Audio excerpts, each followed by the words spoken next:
방송대학 TV. 다음이 음식점 주인과 손님 간의 갈등 중에 하나가 또 생기는 것이 거스름돈입니다. 거스름돈. 내가 4,000원어치를 먹고 5,000원을 냈습니다. 4,000원어치를 먹고 5,000원을 냈는데 주인이 10,000원을 낸 줄 알고 6,000원을 주는 겁니다. 덥석 받고 튀어야 되나요?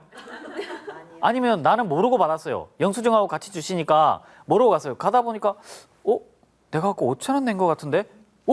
어떻게 6,000원? 내가 2,000원 벌어와봤네. 밥 먹고 2,000원 벌어왔네? 이거 어떻게 되죠? 이런 경우에 아주 양심적으로 가책도 될 뿐만 아니라 이거 돌려줘야 되나? 돌려주면은 오히려 나를 이상한 사람으로 혹시 나를 오히려 고발하지 않을까? 그런 두려움도 들지 않으십니까? 의외로 예전에 어떤 다큐멘터리를 본 적이 있는데 거스름돈을 일부러 종업원이 잘못 주는 테스트를 한 적이 있어요. 손님들이 의외로 계산이 잘못된 걸 알고 제대로 준다는 겁니다. 값을.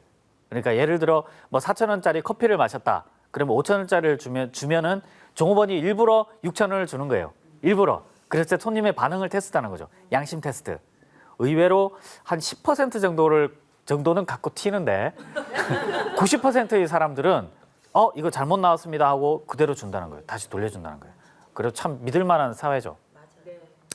형법적으로 이게 문제가 됩니다. 내가 거스름돈을 알고 내가 5,000원 냈는데 이 사람이 6,000원을 주네. 영수증하고 알고서 받고 튀면은 이게 사기입니다. 나는 고객으로서 그 사람이 잘못 거스름돈을 줄 경우에는 제대로 된 거스름돈을 달라고 말할 의무가 있다는 거죠. 이거 계산이 틀렸어요. 4,000원 제가 5,000원 냈으니까 4,000원씩 먹고 1,000원만 주시면 되는데 6,000원 주셨습니다라고 말을 해야 될 의무가 나한테 있다는 겁니다. 그래서 그런 말을 하지 않고 인식하지 못하고 인식하면서 그걸 받았을 때는 사기가 되는 거예요. 근데 내가 인식하지 못했어요. 예를 들어 방금과 같이 명백한 5,000원짜리 내고 6,000원 받는 게 너무 명백히 보이잖아요. 근데 5만 원짜리나 10만 원 수표를 낸 경우에 만 원짜리 몇 장이 막 나오는 수가 있잖아요. 그런 경우에는 깜빡하고 그냥 가는 수가 있습니다. 모르고 갔어요. 모르고 가서 지갑 정리를 하다 보니까 발견한 겁니다. 이건 어떻게 해요? 이 경우에는 사기일까요? 내가 어떻게 의도적으로 돈을 낚아채서 온 건 아니죠. 그러니까 사기는 아닙니다. 이 경우에 절도인가요? 내가 훔쳤나요? 훔친 것도 아니죠. 그럼 뭐죠? 이거는 음식점 주인이 돈을 잃어버린 걸로 취급합니다.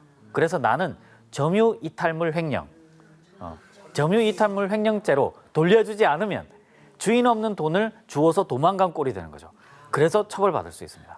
그래서 거스름돈이 잘못 나온 경우에는 안 들키면 되는데 들키면은 형사적으로는 항상 문제가 됩니다. 사기가 되거나 또는 점유이탈물 횡령이 되거나 항상 문제가 돼요.